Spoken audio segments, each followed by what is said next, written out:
Deborah Kabongo. I am a 28-year-old artist. I have Zimbabwean of Congolese. I do a lot. Yeah. So I would say I'm a versatile artist, but I'm a dancer by profession. Okay. That's what I identify as. Were you just mentioned the Congolese, were you born here or born in? I was born in Zim. My mom is Zimbabwean, but my dad is Congolese. And haven't been there yet, but I'm pretty sure Kabongo, man. And my dad are like bros, or like he's like a great grandfather or something. That's pretty interesting. Yes. So yeah, where did you go to school? Talk to me about that. And like, how was? Yeah. And do you have any brothers and sisters? I've been around. Well, school-wise. School-wise. I went to Tsungai Primary School. Before that, I was at Hatcliffe Primary School, and then I went to Queen Elizabeth High School, and then Genesis College. After that, I passed through Africara Arts Trust. It's a dance school. I wasn't there for long, for personal reasons. But yeah, and now I am currently doing my honors in sports science and management at Binduda University. Yes. Wow. And the second question, I am the last of 6. Nice. Yeah. 4 girls, 2 boys. Yeah, big family. And the last one? Yes. How was that, growing up as the last one? I don't know. I think there should be more benefits. I don't feel like I really benefited Yeah, from it. I would feel like as the last born, like, right? well, you get handed a lot of things down. Yeah, exactly. So, but it's cute. I've got a lovely family. Okay. Very interesting. So, I mean, just because you've mentioned, I mean, I'll get to the sports side. That's really interesting. I want to know why that and how. But just like as an artist, like artist to artist, how was that as you were like growing up, like right after Queen Elizabeth and going to Africa, you said? Yes. And how was that in terms of just like convincing or talking about that with your parents?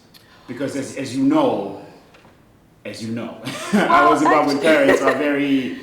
Oh, I didn't go there immediately after high school. Okay. But I was working after high school, and then it was a personal choice, I guess. My mom is not a big fan of art. No, she does not want me to dance. Okay. But I guess, like you said, that as the last born, she's gotten to a point where she's like, oh, well, let her do what she wants. Everyone else in my family has just been education. But I think deep down, all of them are artists. I just kind of became the rebel who just said, I'm going to go. Wow. Yeah. I like that. That's pretty interesting. Yeah. How was Africa? It was fun.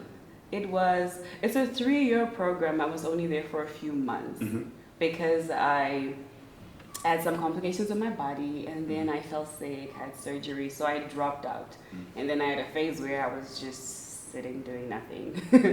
But being there, honestly, just those few months were eye-opening. You do the basics of everything: ballet, ballroom, Latin, hip-hop, West African, Zimbabwean dances. You learn chinyambera, Bakumba Dine, and you're like, I didn't know these things exist. But it makes you appreciate more of how wide and vast dance actually is. Yeah. Did you, just taking you back a little, did you know what you wanted to be when you were growing up? Yeah, but that's not what I am. Right, so you knew. The first book, that's pretty cool. The first book I ever read, I was like 8 years old, because I was like a geek. Still am. Okay. My dad handed me a book, Think Big by Dr. Ben Carson, and I was going to be the first female neurosurgeon in Zimbabwe. My dad was like, you're going to be a neurosurgeon like Ben Carson. Because I got you this book. Okay. But I actually fell in love with it. Right. And so I was really good with sciences throughout the years, and hence why I'm back into sports science. It's still somewhere in the medical field, so I've always wanted to be in the medical field. Okay. Funny enough. But the art side of me has also always been dominant. That's what most people know out there. That's what I've probably put out there. Okay. Yes. Not saying that you have to choose, but if you... Do you like to do... I mean, like, I guess you're going on both paths anyway, right? The sports and the dance. It took me longer, like, right now I'm in my 2nd year. So that means I started my degree in 2020, right? I was 26 years old.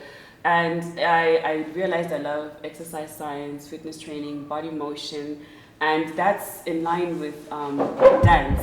You know, the way the body moves when you're speaking of dance, and the anatomy of dance and the anatomy of an athlete.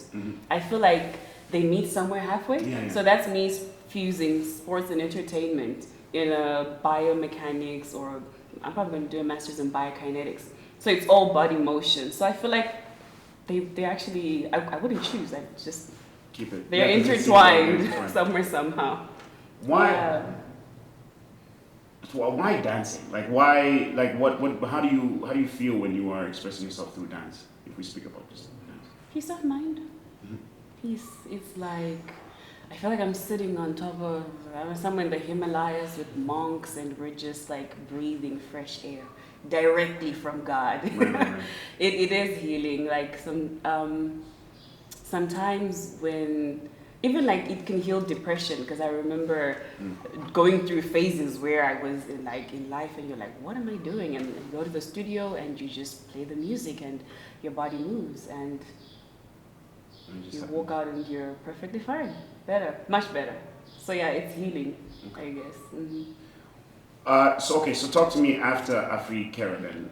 Whatever happened with, you said you had the surgery with it. So yeah, what happened after that? Surgery, like what did you do? And then the doctor was like, sit. So I had to. Don't dance.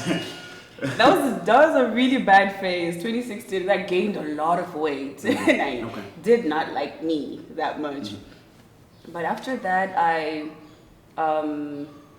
was working. I was teaching dance at Hara International School and other different places, worked at old people's home, Ethel Evans, Dandaro, and I was just doing dance fitness with the old people. That was actually very healing as well, because when you spend a lot of time with like little kids and really, really old people, you learn to realize that what's in between here, it's not a lot. So that's what I did. And then 2017, beginning of the year, I got the opportunity to move to China. That just like popped into my life. I had a crew of friends who had been working there since 2015 under Dream Star competition, and they were returning home. So the company was like, you guys are people that can replace. So I went to replace some of the dancers, and I moved to China in 2017. Yeah. How was that?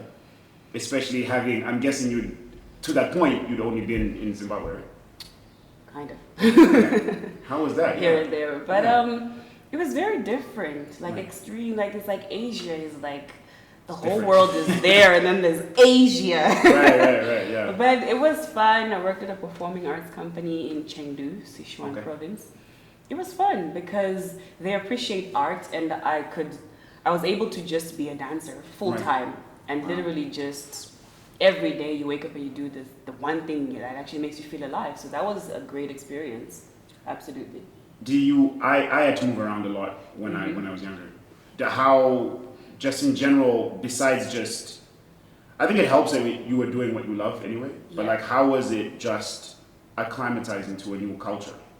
Oh, that was hard. Like I know the food's different. I was sick, like I think for the first 2 months I was sick. The first 3 weeks definitely I had the runs. I couldn't, my stomach could not stomach it, and I had to learn and understand their food and the culture. And with time, I at first I was like, can we just cook for ourselves? This whole go to the canteen and eat, I was like, I can't really eat. So I started making sure I could cook for myself. But and their culture like is very different as well from how they. Probably it's not that they're not educated enough about Africa or Africans or people of color. So yeah, that was a whole different vibe as well. Okay, just because you've mentioned people of color, I've got to take it there now. Well, I've got to take it there now. Some of them don't understand it, and they are facts. Some of them don't understand. So small. Or I've never seen. Right? Yeah, so small things like they've never seen another. You're walking down the street and someone's like, can I touch your hair? Or they're like, is your skin, is that, you're like, I'm just me. I'm just got a lot of melanin. So, yeah, so that was a very different experience. You're smiling now, but how was it at the time? That's not a very... It can get a little annoying sometimes, and then at the end of the day, you understand that people are different. There's one of the songs I used to sing. I sing too, yes. Okay. One song I used to love singing, Chinese song called Woman Bu Yang. It means we are different, literally. And it was like my favorite song to perform because it made me like not tolerate, but like understand where they were coming from, that they really have never met anyone like this before. So it's like, okay, it's fine. Just explain that the hair is curly, it's not straight, and stuff like that, yeah. Wow, it's good that you kind of got through that. I'm just thinking how I would have got through that, but that's like strong. Right? So how was your day then? Because you're working in China. So like, talk to me about your day. So you're working for a company that typical days. Oh well, there are different like projects. Sometimes you would have based on seasons. Sometimes it's like New Year's, or they have different like themes, I guess. So like, let's say 3 months they need you in a circus, you're working in a circus. So every day you wake up every morning, you go, you do your performances, lunch, break for lunch, after lunch you go back. So it's like a full day of performances. Okay. One after the other. You get usually Mondays off. Okay. That's their culture, Mondays off. And yeah, or it can be different. I'd be singing with a band, go to a different city, different restaurants, and performing, or live shows. Sometimes we had different live shows.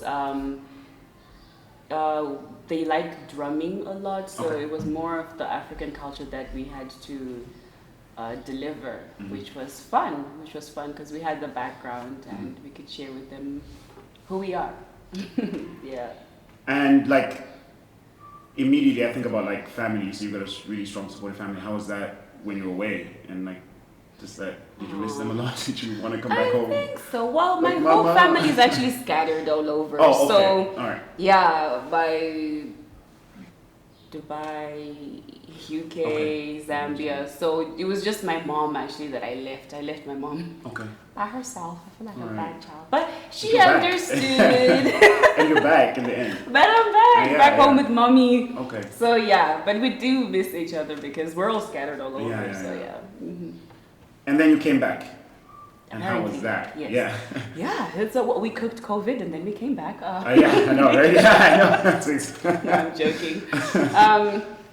Actually, one of the main reasons why I left by choice China. I didn't leave because of COVID. It was because I did go through a lot of phases where I was starting to feel a lot of depression, and I suffered a lot of mental health problems. And I mean this on a scale where even my boss was like, she sat me down showing me old photos of myself when I first landed in China. She's like, I lost so much weight because I was trying to fit in. You know, they like really, really small, light-skinned people. Sometimes, even after I left the company, I went back to China. I was freelancing at some point. So I was now going like out there, getting my own jobs, understanding, because I'd been taught by the company. So now we're working by ourselves. That was a rough phase.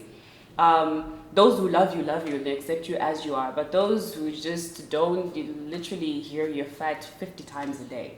I'm like, you're so fat. Maybe you should lose some weight. Maybe you should, we're not going to hire you because you're just too big. Or we're not going to hire you because your skin is too dark. And wait, so they directly to your face. Yes, they literally just say to your face. And you can't hear that continuously.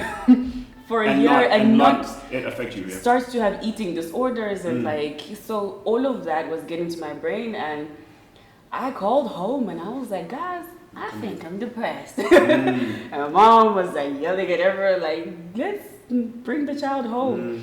So then my sister was like, you should move to where I am. She's based in Abu Dhabi. She's also doing fitness training, so she's like, come to Dubai. I was like, okay. So when I left, it was because of that. But that was January 2020, and then COVID was actually starting to spread as well. So I didn't think it was going to go all over the world. So I passed through Dubai. I was there for like 2 months. Then I came to Zim, and I was like, I'm still transitioning. I'm going to go see home, see people, say hi, and then I leave. And then the world shut down. Yes. Shut down here. Yeah, but that's when I decided to start school again. And that's how we got to sports science. Yes. And how has been your career then, since you've been, I guess, since lockdown and since that, how have you? Yeah, I mean, I guess. I know you school aside. Yeah, I mean, coming back home where you don't get a gig every single day and you're fully booked every single day, it's difficult. It's very different because Also because if you're gone outside for 3 years, people replace you real quick. You know, Yeah. you're cool and all that. They're like, oh, we miss you. You come home, there's like systems. People have their own dancers already. People who know. So you have to get there and kind of like penetrate the industry again and go to gigs, like starting again, be seen and be like posting videos. You know, so it was. I had to go out there, and I feel like already I'm a very shy person, so. Yeah, putting myself out there is really hard. Okay. That's difficult for a lot of people to believe since I'm a dancer. Yeah. But I'm actually really a very closed person. Yeah. So it was harsh. 2020 was harsh, I guess. Yeah. But 2021 was different. Things started to pick up and I started to do more gigs. I did Nama 2021, Nama 2022, and worked with a few artists, Ja Praiser, Holy Tent, Takura. I've done some music videos, and that's been fun. Yeah. I loved at the beginning, you mentioned artists, and I think that's probably right that you're an artist. 'Cause, Yes. Obviously, you've also in the process of about to launch a book, I understand. Apparently, yes. Apparently so. Yes, So I guess because Artist. my dad handed me this book when I was younger. Think and big. I think Big. that's what made me. But I've always loved reading and I've always been a writer. I think since I was young, I used to write poetry. It was always like mumbo jumbo, but I know I used to like writing. I just didn't know until I was older and I was like, wait, I'm a writer. And I love poetry. So then, yeah, I've gotten into it. And 2017, I released a book, but it was just an ebook online. It was free because I was trying to test my writing skills. I wanted people to just read and feel. And what's the book called? It's called Scented Coffins. Scented Coffins. It, like an actual coffin? It's not what you think. Let me explain this because a lot of people ask. It's like a lot of people are fake. We walk around pretending we're so perfect. Everyone is like, it's a competition to see who's doing so well and who's like the best. And like, we're all dead on the inside. Everybody's broken. Everybody's suffering through depression. Everyone is frustrated. That's what I call spraying perfume into a casket. It's dead, it's dead. Sometimes it's okay to open up and just be like, guys, I feel dead on the inside. So that's where it was coming from, the whole scented coffin thing. Oh, scented. So not like dark like that. Yeah, I was like, Exactly like that. Okay. So yeah. And now I'm gonna release the new book. It's short stories, poetry, poetic, yeah. What? In June. It's called Coffee Time because I am an advocate for coffee. Okay. Go I coffee. should probably just start my own coffee plantations. You should, my whole logo is like Kabongo. I am Debo Kabongo with the coffee Yeah, thing, yeah. right? Yeah, that would actually be a Kabongo coffee. Exactly. The cake is. You just spread the coffee as a cake. Oh my God. You think Yo, that's a perfect gotta hire me idea. now. We should Now you have to just hire definitely. me. You'll be part of the team. I'd love to. Yeah. So just focusing on dancing. This is something I always think about, especially as an artist, as a choreographer. Yes. Just so that I know how. So you get them, like, walk me through that process of getting the music, right? Listening to the music, and then what happens after that? And I'm guessing this is you in front of a mirror, or are you at home? Like, yeah, I've always wondered how you guys come up with these. What is it? Because it's yours, right? It's your feeling of it. Yeah, and I If you're given that feel chance. like with creation process, they're very wide and like a lot of things can inspire me. Like I like free flow motion, which is just body motion that breaks all the rules of what they call dance, which is contemporary. A leaf falling from the tree to land on the flows. it flows. Like you can create motion from that, right? So small things can inspire me. I saw a leaf, I saw a fly today, I saw a butterfly. And creation process is similar to that. What inspires you? Sometimes you can listen to a song and it's just like blunt. Nothing coming. The song is just like, I am not moved by this. Right, okay. But I feel like for me as a writer, I'm driven by a lot of things. So it's not just like, oh, you can hear the beat and the beat can be like, this is a dope beat. Or you can listen to the lyrics and say, I can move to the words. So you choose what you want to choreograph to. Like, is it 8 counts on the beat? or 8 counts inside of the lyrics to say this word says this, so let me interpret. And he says he loves me. How do you interpret love? So it's now the poetic side and the writing side of it. So I feel like my creation process is wide and vast. It's a fusion of dance and the fact that I write. So yes. Okay, so then let's be more specific then. I know you worked on the Nama ones, right, recently? Yes. Andy Perry Power is one of my favorite songs. Yes. Talk to me about that. And I know you did the stage version of that. How was coming up with that? That was interesting, and I will give credit to the dancers who did it. The male dancers are the ones who did that. Oh, so you did, choreography. yeah. Yeah, Oh, okay. we did separate choreography for separate artists. And I can safely say that the band and the vocals of Unveiled and the dancers coming together, it was a perfect fusion because they didn't do the original version of it. Right, so it had the live band so more instrumental, instrumental, catching the hits. The band did a really good job. They caught the hits of everything that they recorded in the studio live and redoing it exactly as it was. So it was a long process of rehearsals every single day and creating. And Metoo was amazing to work with. You know, him learning part of the choreography and the motion and the movement on stage. That was fun. It was fun to watch. Like I said, I was a spectator on that one, but it was beautiful. Mariana. Absolutely. Oh, Mariana was the girls. Yes. Yeah, Mariana, yeah. I think I got confused, yeah. Yeah, I guess there was 5 of us. And that's enough song. Yes, it right? is. Mariana. Yes. Yeah, there was 5 of us, and we were just bouncing ideas off of each other, and one person comes and they say, this is what we took the song home, and then everyone just get to feel what they feel like, and then you come back and you say, I did this for this part, this for this part. It's okay, for this part maybe we should do this.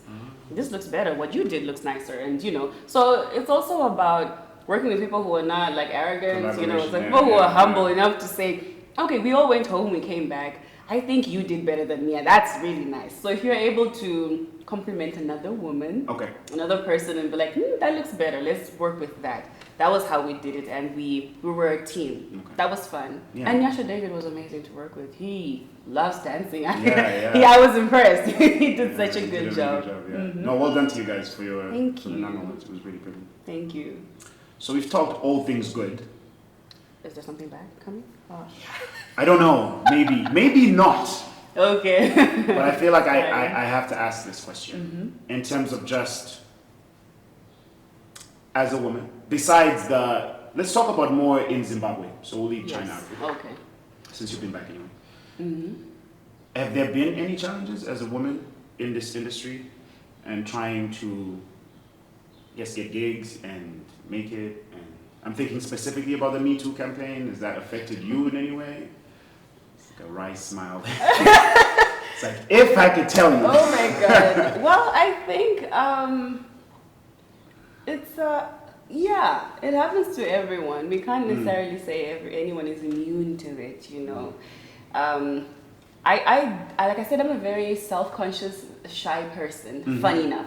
But when I'm out there, somehow I appear to people like this strong woman. After the Namas, I got a lot of the redhead, and I was like, I don't know. You guys think that? Thank you. It's cute. Right. So when you walk into a space, right, and you're supposed to work with people, and 99%, most of the, let's say, male species are fascinated by you. I am trying to be as polite as possible. Right, yeah. And they're fascinated by you. And I'm like, okay, that's interesting. There's nothing wrong with that. But sometimes, yes, it has gotten to a point where it will jeopardize the work side of things, because maybe you didn't do a favor for someone and then they will cut you off a deal. It's happened to me. But I don't feel like it's affected me as much because I already have had my own personal issues. I'm like, oh, okay, that's happening. But lately, there has been a demand for female dancers. So I can say, in the time that I've been back, it has been kind of slightly easier. Okay. Not so terrible. Okay. And besides, when you've been gone for a while, also, sometimes people are like, but Deborah's never been in any music video, so she's still a fresh face. So people are like, okay, let's work with her. So that has been an added advantage. Okay. But still, eventually at some point, It happens. the drama still comes.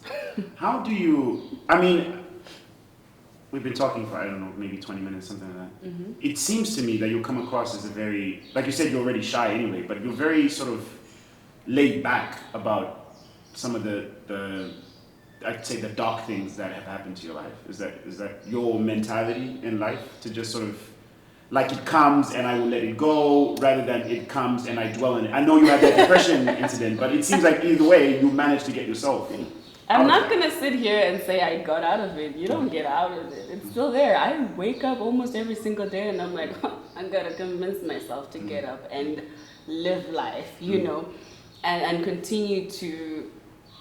It's like you have to talk to yourself.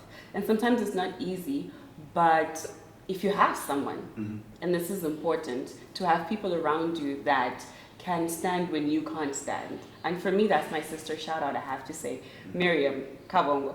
You know, I can literally say the exact same thing continuously to her and she doesn't get annoyed or judge me. I can just be like, dude, I don't feel like going on stage. I don't feel like I'm ready. I feel depressed. I don't think I'm gonna impress. Even you were talking about the spoken poetry.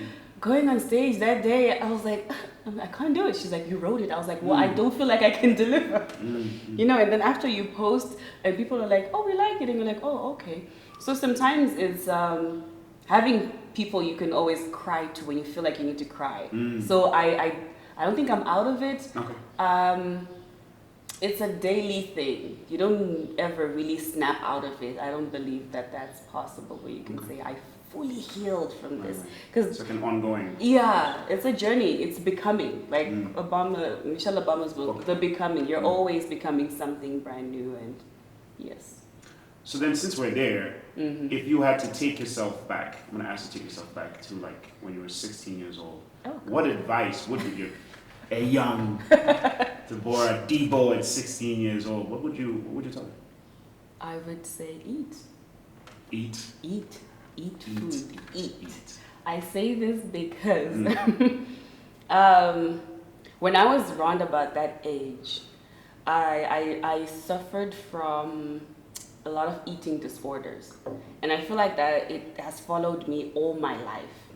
You know, I was bulimic, like serious bulimia. And when I look back now, I'm like, I was really skinny. Why did I want to be skinnier? No, I just don't know how, but I struggled with a lot of like weight issues. And I think I was running away from my family as well, because we're Congolese women. We're like, we're big. We're like, you know, we're voluptuous and like really big women. But I wanted to be very, very, very, like the smallest person alive. Why? Is it like what you were seeing on think, TV? Yes, or? I think it started from the fact that I used to model at some point. And then because of the modeling was kind of getting to my brain because of that, that's how I ended up like being comfortable with dance, because I felt like I could be any size, you know, and still be a good dancer. I just didn't know that you can be a model and be any size as well. So even as I've gone like older, right? Like I told you the story about when I was in China and my boss was like, you've lost too much weight. It's easy for me to snap back into it. I never dealt with it from when I was younger. And I guess my family never really noticed, but it was like very dark. But as I've grown older, when I came back to Zim, I feel like I had a better phase of understanding that this is me and it's fine. And we like being big, because you know, big saves lives. Yeah. What is it? Big thighs save lives? Is that? That's it, right? Big thighs, okay. So yeah, I would say eat, girl. I wish I had embraced being a thick black woman, just being a big girl. I wish I had, because I feel like I didn't live. Like I look back and I'm like, why didn't I take more photos? I have enough photos of me when I was younger. Stuff like that. So yeah. And I'm not, like I said, I'm a fitness fanatic. And so I'm not saying eat, I'm not in any way suggesting people should just throw things into their mouth. Eat healthy, but eat, you know, because like when you have bulimia, it's like, even when you eat the smallest like portion of food, you are trying to make yourself puke it, because it's like, it's gonna make me gain weight. Like you're so conscious of it, but food is good, food is nice. I'm wondering how you even at 16 though. This is just me thinking about this in terms of just like, like, especially that teenage zone. How did you come across like bulimia and actually knowing that you can puke yourself? I feel like, did you not watch on TV? I was way younger when I when you started doing that. Yeah, wow. Okay. I was way younger when it started, like probably 11, 12. But it's small things like even the music we listen to is very important. What you let your kids I listen knew to. something was like that. I was a weird kid, weird in a cute way. Like I grew up listening to a lot of Eminem. I was like a mad kid. Yeah, I love Eminem. I love Eminem too. Yeah. You know, listen to Eminem. Small things like if you watch Beyonce's music video, "Pretty Hurts." Yeah. You know, and in the video, she talks about it, and then the girls are eating like cotton wool dipped in whatever, and that's all they eat for like days, stuff like that. So I was always just really uncomfortable. I'm like, they are really skinny, and I'm like, if that works, maybe I should try it out or whatever. And comments from people, people asking comments like, oh, she's darker, she's really big, and like and small thing gets to your head, and then you just start, and then you're like, oh, okay. And then you spiral and you spiral, and you before you know it, you're actually sick. And it's crazy. It's very sad when I look back and think about it. Yeah, you came out of it. Well done. Perfect. Yes. And then so that's advice to your 16-year-old. What tips would you give as sort of, I don't know, another young girl who's looking at you now and being like, I really want to be a dancer. I want to be like Debo. And I want to get into this dancing industry. I want to express myself, maybe spoken word. Like, what would you advise her? Work on yourself. Okay. Work on yourself first. A lot of people, you see that you're talented, and then you want to go on stage. There's a process, and unfortunately, maybe our African culture, we're hammered into go to school, go to school, go to school. So it's never you can see. I wish my parents had taken me to dance school at 3 years old. I really wish they had. But either way, I have pushed myself by myself. That's why I was like, I'm going to go to dance school. I want to still do this. Even as I'm sitting here right now, I'm still like, I could go and do my master's in dance choreography. I want to do that. But you have to educate yourself in the form of art that you want to so that you're like the best of it. Not to give out a half-baked, like, I think I'm a dancer. You really have to work every single day. It's work. Give yourself a timetable pattern to say, if I'm a writer, at 2 a.m. I will wake up between 2 and 3 a.m. Whether I write one word or I write 5 pages, I'm gonna be awake during that time. You're training your mind to say, I have to dedicate time to this. And so I went through that when I was writing my book. Some days I would go 5 days and I'm just blank, you know. But I still dedicated that time to say, I'm gonna be awake and do and try to be in that creative space. Sometimes it actually would just calm me down. To say, I did wake up, I wrote one word, but I'm still there. So work on yourself and really be the best at what you do, because there are a lot of mediocre people out there who are just dabbling with it, half-half, I really like your answer actually, because I think with art, it's it's not like a written formula. Yes. Because I remember I had Miss Julie Chimbadzo, who is a body building like champion. Which is amazing. Wonderful. And she was like, because I was like, you know, what would you tell a young girl who wants to, you know, she was like, you know, it's like fitness, you know, start off by just eating right, and then, you know, you've got to go to the gym, and it's like, you know, there's certain things that you've got to do.